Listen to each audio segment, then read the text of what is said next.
morning. Good morning. No Hey, sleep. good morning. We're Yep, going right into it. on. It's Monday. Yeah. Morning meeting. It's our KUM Facebook Live starting lineup every weekday morning. We have a new show for you, and today's morning meeting where we have a meeting in the morning.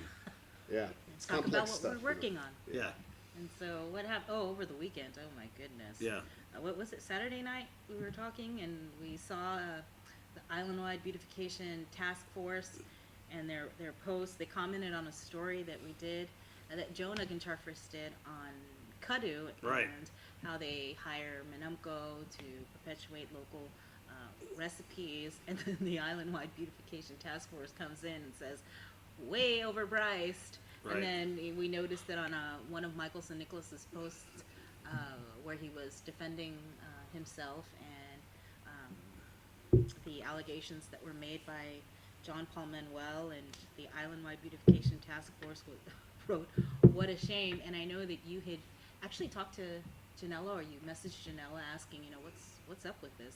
yeah. So I thought it was a fake account. Yeah, that's what we Remember they thought. had something like a fake account when they first came in January or February?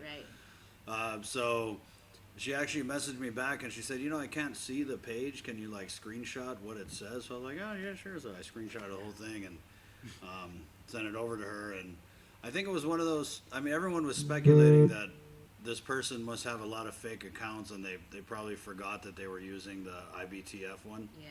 to comment on and that story of Kadu was great. They're employing Mononco. They're really paying local farmers, what the produce is worth. So, anyways, And that's Is also, there an official IBTF account?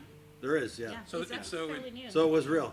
So it was real. spelled, Yeah. beautification So was spelled shouldn't wrong. be maybe, hard, maybe shouldn't be hard whoever, to narrow down who it whoever's an is. administrator forgot to switch, the Right. profile. Switch to their troll account. But they said it isn't a reflection of But it is. Lieutenant Governor's Of course office. it is. Unfortunately, it is. Right. So I predict that Lieutenant Governor Josh is probably going to go into Kadu this week and buy like, $1,000 worth of Kadu, just to kind of smooth things over. 'Cause- Yeah. That's all subjective, though, when you talk about it being overpriced. It's, Right. If you like the food, you're not going to think it's over. I've had it. I think it's awesome. Yeah. Yeah. Especially when they have binadu. Woo! Yeah. I It's like the worth it. bitter melon. Yeah, and that's the thing is like everybody has such rave reviews about it, and I feel like a lot of people with local business, supporting local business doesn't mean it's going to be cheap. Sometimes it's what it's worth, and that's that. Yeah, it's what the price is what people are willing to pay. Yeah, Yeah. and they're pretty willing to them in pay it. business, right? Yeah. We don't produce anything here, so all the products that they have to purchase are pretty costly. They all have to be shipped Okay. in. Well, with the And we're exception giving of the them some restaurants. advertising right now. Yeah. So Yeah. it's free. Right. Yeah. In fact, I might have some for lunch. Well, we did mention Michael St. Nicholas. Yeah. So Friday, John Paul Manuel, he made it official. He filed his complaint with the Guam Election Commission. He wants a full-blown audit of his former boss's campaign finances. And I know there was some new allegations that were made with respect to the contributions, the over-contribution donation from a certain individual. Yeah, and you know what I mean. We didn't get a copy of the complaint because Right. John Paul is lawyered up, and he said that his lawyer said that because the process and the way that the GEC investigates campaign finance violations, it really favors the candidate in that it's confidential the whole way through until they make some kind of finding. And there's for example, like with Doris Flores Brooks last year, the only reason that we knew that she had paid back some of those expenses was that she went back in and actually crossed stuff out and amended her report and made a payment to the treasurer of Guam. So, what I was wondering though is like the GEC is the state office of the Federal Election Commission. Are they obligated to report any type of wrongdoing or potential wrongdoing that they find out about to the FEC? I was kind of thinking about that this weekend so he dropped his complaint and the board is going to meet January 19th to figure out what to do with it. But I feel like if he's alleging wrongdoing on the Federal Election Commission side, since these are congressional filings, would that obligate the GEC to kind of shoot it up to, or maybe that's a move they'll make at the board that just punt it off to the. Or John Paul, he said last week that he planned on, this was just the first step, he Right, plans on taking yeah, other, yeah. or making other filings and Right. complaints. And I thought it was funny because the congressman had reportedly said bring it on or come at me or something like that. And so John Paul came at him and filed a complaint, and then he was complaining about the time difference. And, Right, he yeah. issued the response, well, not really a response, on Facebook later on that evening. Right. Since he doesn't issue press releases, of course, to us, but Right. his response was it was orchestrated, filing it so late in the day, and that he couldn't prepare a response because it was like 3 a.m. in DC. So, maybe later on this week, he'll issue an official response on Facebook to yeah. the complaint. I think it's really showing that he doesn't respond. I mean, I'm not trying to blow smoke up our own butts, but I feel like we're probably the biggest media on Guam, and for him to just not entertain us, especially at a time like this, I think it really is detrimental to him because there's a huge vacancy in, his side of what would be his side of the dialogue. Yeah, well. That's we'll pretty see, we'll stately see. of it. Come at me. Okay, don't come at me. Oh man, you filed It's something. 3 Oh, a.m. I God. didn't think you were going to come at me now. Yeah. And Yeah. all joking aside, it's a serious allegations. Yeah. It's something It that is. he hasn't faced. He's used to being on the fiery side. Right, So yeah. it'll be very interesting to see how he deals with That's a this. good take because he's on the. I feel like he's on the defensive, like he's Yeah. on the ropes. You know what I Yeah. mean? And these little Facebook posts. I mean, they're really just kind of a way for him to get a little support from. I mean, we know he's strong on social media, and I think that's why he stays where he's strong. But I feel like people are kind of expecting more. I mean, the last couple of posts haven't gotten the engagement that I expected. Yeah. This kind of thing requires like FaceTime. Yeah. Not like using And FaceTime. an open-ended communication, FaceTime, right? So, one-on-one. Yeah. like a press conference, I think any other Yeah. politician would have a press conference and allow the media to ask those questions instead of this like one-sided communication. Well, when is he due back to Guam? That might be a good time to have a press conference Right, and yeah. clear the air, so to speak. We don't know. Session starts today, right, or tomorrow? Congress? Session already finished.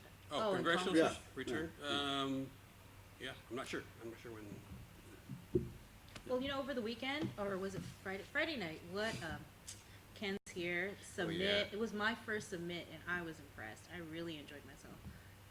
And Yes. you actually were the commentator. You Yeah. and John Tuck. So, like Bree was saying, Friday night at the Dusatani, they had the Submit number 6. It's a jiu-jitsu/submission grappling event.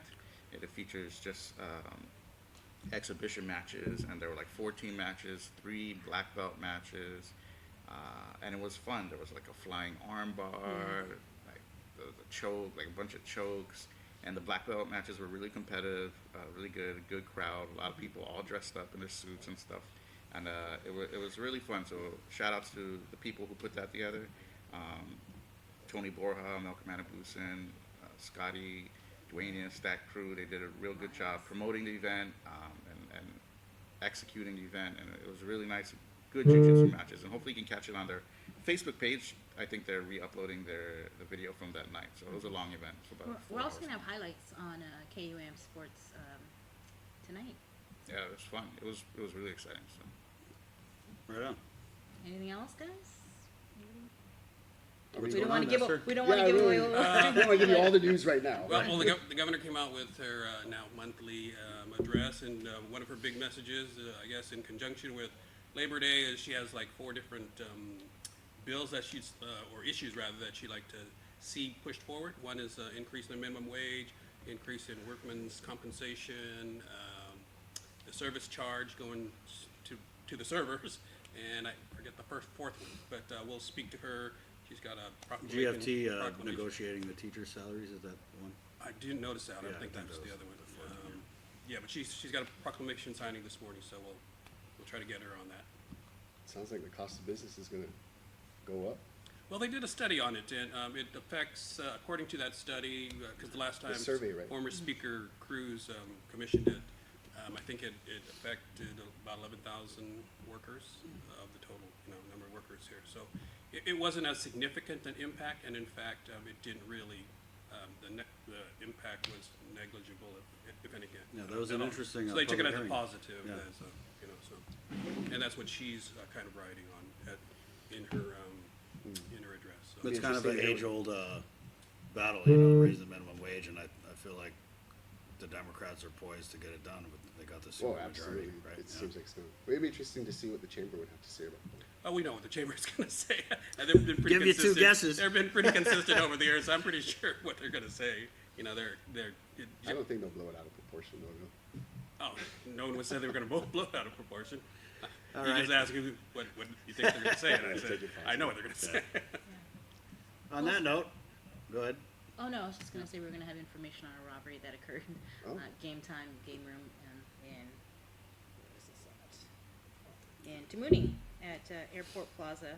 Paul Tapau just sent out some information about it. 2 people were arrested, a 27-year-old and a 26-year-old. And again, it was a robbery, Oh, at wow. game time, game room at Airport Plaza. So we'll have details tonight on that, at 6. We had a lot of robberies at the game rooms. Right. Yeah. They happen late at night and access and. All right, so thanks for watching Morning Meeting. We'll be at you tomorrow with the group chat show, which is going to be something pretty awesome. But I can't tell you too much about it because we don't know. we don't know yet. So anyway, That's a good reason not Yeah. to. on But behalf it's of the gonna be team, good. yeah, it is. Yes. This has been Morning Meeting. We'll see you. Adios. Bye. I always like how you're like, oh yeah, I'm gonna have something really